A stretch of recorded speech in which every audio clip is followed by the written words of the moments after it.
अस्सलाम वालेकुम नाज़रीन, आपका मेज़बान कासिम मुनीर, आप देख रहे हैं CID न्यूज़ नेटवर्क। नाज़रीन, आज का जो बैकग्राउंड का मेरा मंज़र है, कंटेनर हैं यहाँ पर।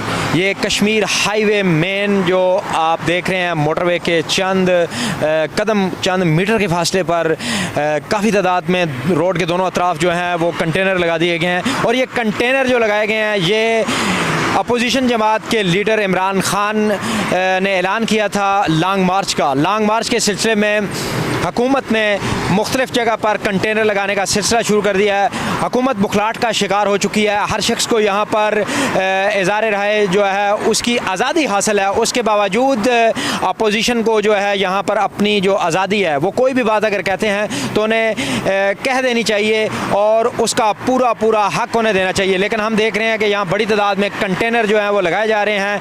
अगले चंद दिनों के बाद मुमकिन जो लॉन्ग मार्च है वो इमरान खान कहाँ से शुरू करेंगे, लाहौर से शुरू करेंगे, पंजाब से शुरू करेंगे, या KPK जो उनका अपना घर है जहाँ पे वो 10 साल से हुकूमत कर रहे हैं, क्या वहाँ से शुरू करेंगे। इस वक्त वो पाकिस्तान के मकबूल तरीन लीडर बन चुके हैं और इस वक्त वो बहुत ज़्यादा मकबूलियत के साथ साथ पावर में है।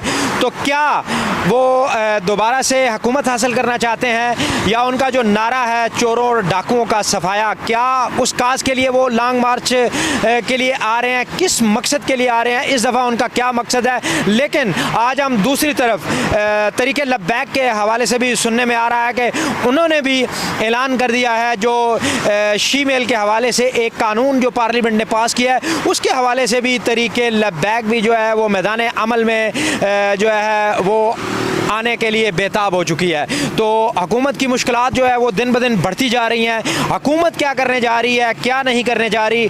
और हमारे जो वज़ीर-ए-आज़म साहब हैं वो इस वक्त बैरून ममालिक के दौरे पर हैं और यहाँ पर अपोजिशन और दूसरी जो जमातें हैं वो मुकम्मल तौर पर जो है इस वक्त मौजूदा हुकूमत को टारगेट कर रही हैं। मौजूदा हुकूमत सिर्फ हम देखते हैं कि एक जो कहावत चली आ रही है कि 26 किलोमीटर पर मुहित है, तो उसी पर वो स्टैंड कर रही है। तो हम आपको पूरे इस्लामाबाद के जो हक़ाइक़ हैं वो लम्हा ब लम्हा दिखाएंगे, हमारे साथ रहिएगा।